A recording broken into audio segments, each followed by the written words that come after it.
Salut à toi, c'est Rémi, j'espère que tu vas bien. C'est un plaisir de te retrouver aujourd'hui dans cette nouvelle vidéo. Et aujourd'hui, je vais te parler de mon conseil numéro 1 avant de te lancer dans l'immobilier.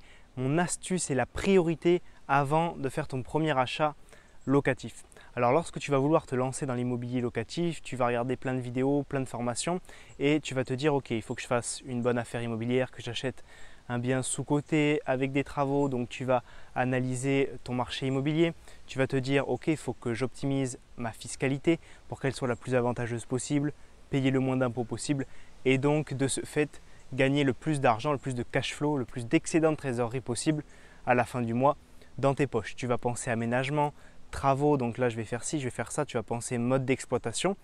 Et en fait, avant de tout ça, avant de penser à tout ça, il y a une chose très importante à mettre en place dans ton quotidien, dans ta vie, c'est d'avoir une gestion financière exemplaire. Si tu es comme moi, lorsque tu vas commencer à t'intéresser justement à l'immobilier, tu vas regarder plein de vidéos, tu vas lire plein de bouquins, tu vas faire des événements avec des investisseurs, alors que tu es seulement débutant, tu n'as pas encore investi, mais c'est bien, tu te formes tranquillement et tu vas te dire, oh là, tu vas vouloir y aller à fond, tu vas vouloir regarder sur plein de marchés immobiliers, sur plein de villes, tu vas penser travaux, tu vas penser courte durée, coloc, bref, tu vas penser à tout ce genre de choses-là, sauf que tu vas oublier l'essentiel. Et l'essentiel pour investir dans l'immobilier, c'est quoi? C'est d'avoir ton crédit. Si la banque te prête de l'argent, tu vas pouvoir utiliser cet argent pour acheter ton bien immobilier et pour te générer des revenus complémentaires. Si tu n'as pas de crédit immobilier, tu ne peux pas faire tout ça et donc tous tes plans que tu as fait sur la comète à te dire je vais utiliser la location courte durée ou alors je vais faire un immeuble que je vais découper, je vais optimiser ma fiscalité, j'ai trouvé une bonne affaire, tout ça, ça tombe à l'eau. C'est-à-dire que ton crédit, c'est le nerf de la guerre et pour obtenir ton crédit, il faut que tu aies une situation financière, une santé financière irréprochable. Donc pour cela, ce que je t'invite à faire, c'est à vraiment en amont, lorsque tu commences à t'intéresser à l'immobilier, te dire ok, maintenant il faut que je soigne ma situation, il faut que le banquier croit en moi et il ne voit pas trop de risques en ma personne. Je l'ai remarqué lorsque je prends certaines personnes en coaching, elles ont beaucoup de connaissances en immobilier, elles savent exactement comment trouver une bonne affaire, elles savent comment rajouter de la valeur à un bien pour le rendre finalement attrayant aux locataires, attrayant pour un futur vendeur. Ils savent rajouter de la valeur perçue pour un futur locataire ou vendeur. Ils ont énormément de connaissances en fiscalité. Cependant, ils n'ont pas une bonne gestion financière. Ce sont des gens qui sont très dépensiers ou alors qui ne se payent pas en premier, qui n'ont pas de compte épargne, qui n'ont pas de compte avec un certain pécule de côté au cas où il leur arriverait un problème. Et souvent, ces gens-là, ils ne comprennent pas parce qu'ils sont très bien formés en immobilier, ils savent de quoi ils parlent. Mais par contre, quand il s'agit d'aller voir le banquier, ils ne savent pas très bien parler au banquier, ils ne savent pas vendre finalement leur profil non risqué au banquier et donc on leur refuse leur prêt immobilier alors qu'ils savent très bien comment faire du cash flow, comment utiliser un mode d'exploitation qui explose ta rentabilité, etc. Donc finalement, comment faire pour avoir des comptes bancaires en bonne forme, en pleine santé pour que le banquier finalement te voit arriver dans son agence et dise bon lui c'est bon, je vais lui donner son prêt immobilier, ses prêts immobiliers, on pourra enchaîner tous les deux ensemble, on va être partenaires parce que finalement je crois en lui et je ne vois pas de risque en lui. Quelles sont les étapes à faire pour finalement avoir la confiance de ton banquier? Le banquier, c'est quelqu'un qui va aimer l'argent et qui va aimer que les gens aient de l'argent de côté, qui savent gérer leur argent. Donc la première chose que tu dois faire, c'est te payer en premier. C'est un concept que l'on retrouve très souvent lorsqu'on parle de gestion financière, mais c'est quelque chose que le banquier va forcément apprécier. Que tu gagnes le SMIC, que tu gagnes 2 000 € par mois ou 10 000 € par mois, si tu fais l'effort de mettre une petite somme de côté tous les mois sur un compte spécifique, un livret A, une assurance vie, ce que tu veux, qui soit, on va dire, proportionnel à ce que tu gagnes, ça montrera que tu fais l'effort de mettre de l'argent de côté, que tu as une petite épargne de côté et même si tu mets 50 € tous les mois, c'est mieux que rien. Au fur et à mesure et au bout d'un an, tu auras quand même 600 € sur ce compte, ce qui n'est pas négligeable si tu as quelques problèmes que ce soit personnels ou sur un investissement immobilier. Avec 600 €, tu as de quoi pallier à certains problèmes. Donc te payer en premier, c'est vraiment la base de la gestion financière pour pouvoir ensuite te lancer dans l'investissement immobilier. Ensuite, deuxième point qui va faire dire oui à ton banquier, c'est le fait de ne pas avoir des dépenses excessives, superflues, très fréquentes. C'est-à-dire que si tu as envie de te faire plaisir de temps en temps, il n'y a pas de souci. Le banquier, c'est un homme comme toi ou une femme comme toi et lui aussi, il se fait plaisir de temps en temps.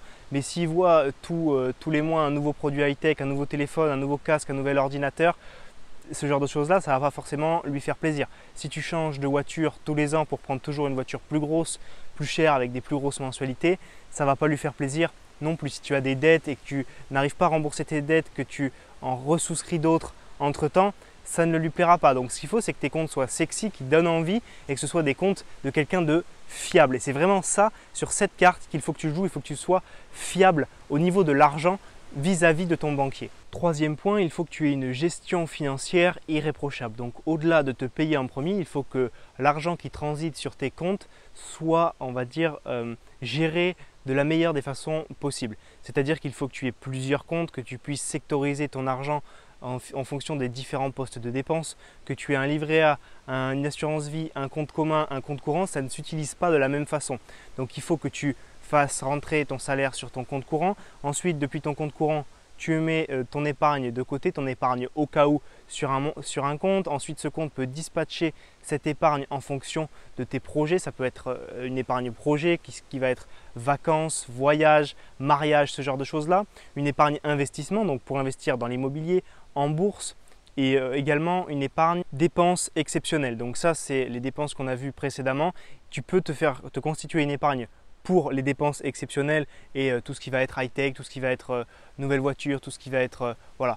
Dépenses exceptionnelles, ce n'est pas la première épargne que je te conseille de mettre en œuvre. C'est plutôt tout ce qui est épargne au cas où, investissement et projet. Et ce qui est dépenses un petit peu superflues, occasionnelles, plaisir, tu le verras par la suite quand tu auras un peu plus de moyens, quand tu te seras créé des revenus complémentaires qui viendront s'ajouter à ton revenu de salarié pour gonfler toujours plus ton épargne. De plus, lorsque tu vas être dans ta carrière de salarié, en général, au fur et à mesure, tu vas toujours gagner un petit peu plus tous les ans, même si c'est 10, 15, 50 euros de plus par mois ou par an même, tu vas toujours gagner un petit peu plus. Mais ce qu'il faut te dire, c'est que la somme que tu vas gagner en plus, il faut que tu la mettes en épargne et de ce fait, tu ne vas pas la toucher dès que tu vas avoir ton premier salaire de janvier, tu vas gagner 2000 au lieu de 1800, et bien les 200 que tu vas gagner en plus en janvier, tu les mets direct en épargne. Tu la sectorises comme tu le souhaites. Je te conseille toujours de privilégier tout ce qui est investissement, projet et épargne sécurité au détriment de l'épargne plaisir. Mais si tu ne touches pas à cet argent, tu ne le verras pas, tu n'auras pas envie de le dépenser. L'argent qui va rester sur ton compte courant, ce qui va se passer, c'est que tu vas être tenté toujours de le dépenser. Alors que si tu rapatries tout l'excédent sur des comptes épargne pour investir, pour t'acheter ceci, cela, partir en vacances, ce ne sera pas pareil. Tu vas le garder, ça va s'accumuler et une fois que tu voudras partir en vacances, tu prendras cet argent et tu partiras en vacances.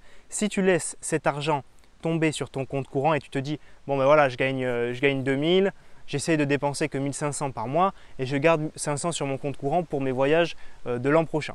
Ça ne marchera pas parce que tu verras de l'argent disponible sur ton compte courant et tu l'utiliseras. L'humain est fait comme ça. J'en ai fait l'expérience lorsque j'ai commencé à travailler. Je n'avais pas d'épargne au cas où, je n'avais pas d'épargne du tout.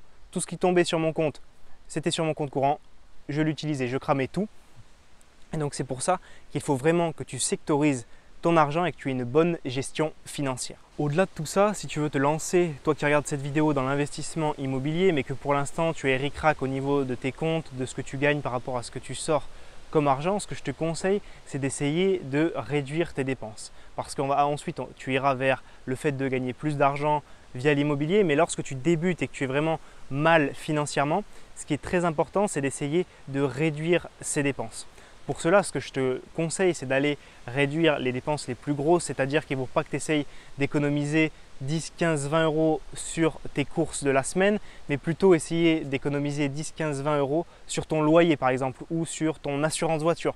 Des gros postes de dépenses, donc essayer de réduire les gros postes de dépenses, ça t'amènera beaucoup plus d'économie que de réduire les petites dépenses du quotidien. Également, si tu as des dettes, ce que je te conseille si tu veux te lancer dans l'investissement immobilier locatif, c'est de mettre tous tes efforts à contribution du remboursement de cette dette. Donc essaye au maximum de rembourser ces dettes avant de te lancer dans l'immobilier locatif. Comme ça, tu auras, on va dire, réglé ce problème-là, tu n'auras plus de dettes et aux yeux du banquier, ne pas avoir de dette, c'est vraiment très positif et ça lui permettra plus facilement de t'accorder un prêt immobilier. Comme je te le disais au début de cette vidéo, beaucoup de personnes que j'ai accompagnées en coaching prenaient ce coaching justement pour investir dans l'immobilier et on s'est vite rendu compte tous les deux que finalement, le but, c'était également de faire un coaching sur la gestion financière de la personne qui ensuite allait lui permettre d'investir dans l'immobilier.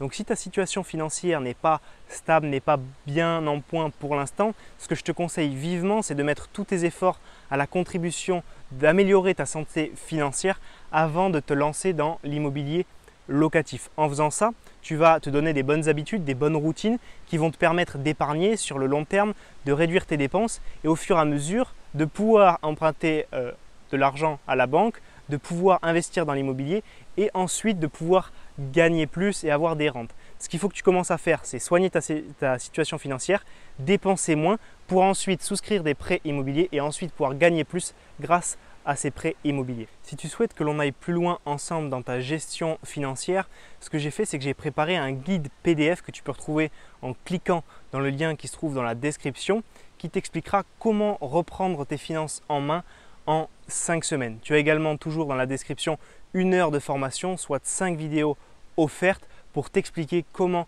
investir dans l'immobilier locatif. Si tu as aimé cette vidéo, pense à la liker, pense également à t'abonner à ma chaîne et à activer la petite cloche pour être prévenu à chaque fois que je publie une nouvelle vidéo. Je te souhaite une très bonne journée, c'était Rémi, à très vite. Ciao, ciao!